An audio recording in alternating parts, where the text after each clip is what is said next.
Welcome everyone to our segment. Seated with me is my fellow colleagues, Diana, Connor, Cody, and Ariella.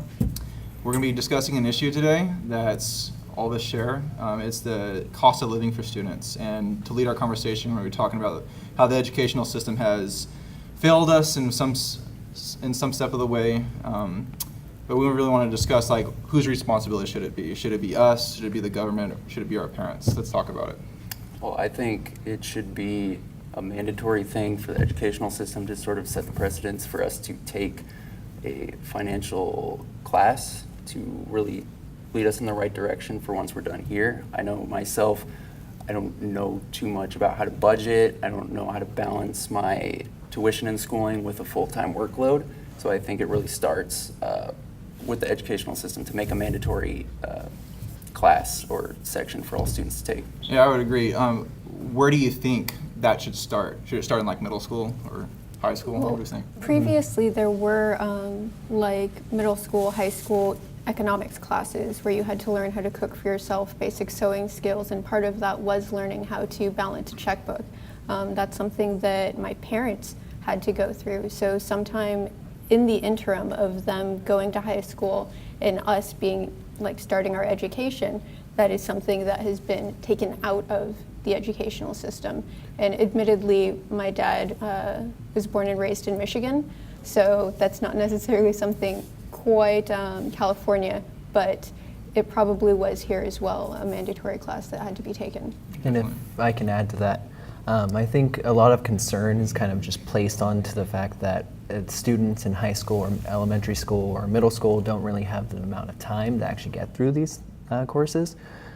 From high school, you're kind of just pushing.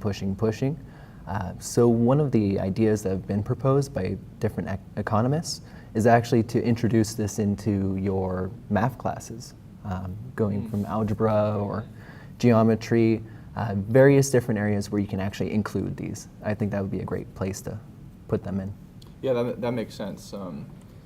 It's definitely a problem. There's lots of people and organizations who are trying to alleviate these problems. One of them is, it's actually a mobile app called Givling.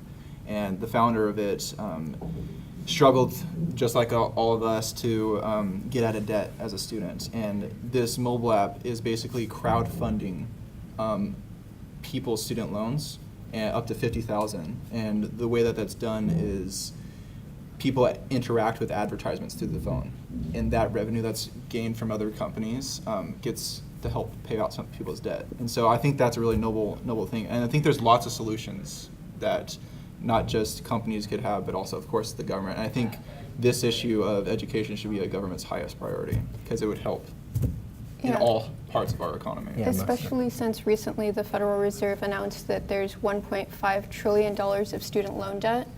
That's triple the amount that it was 3 years ago, and the number of students who are currently attending college is less than it was in 2010. So the fact that there's that much debt and we have fewer people going to college should be a major concern, because there are fewer people who are looking to complete a college education, possibly due to knowing how much debt they'll be in due to it.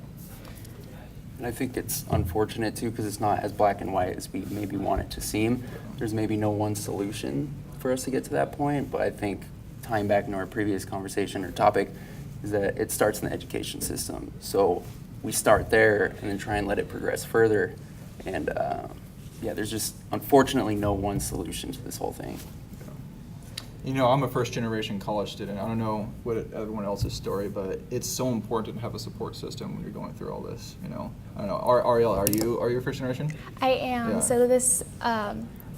Yeah. So I'm first generation. I think it's very important just to educate everybody about different opportunities or different paths that they could go through.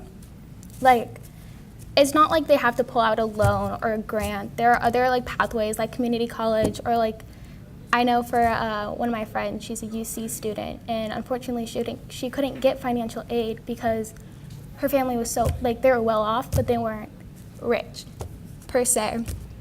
So she and her family had to put into great consideration that she might not be able to go to this UC school because of the debt she could go through. Definitely, and I completely agree. I was fortunate enough to joined one of the campus, one of the MEP program here on campus, and they really helped me out. But thank you so much for joining us, and thanks for the conversation. Thank you. Thank you.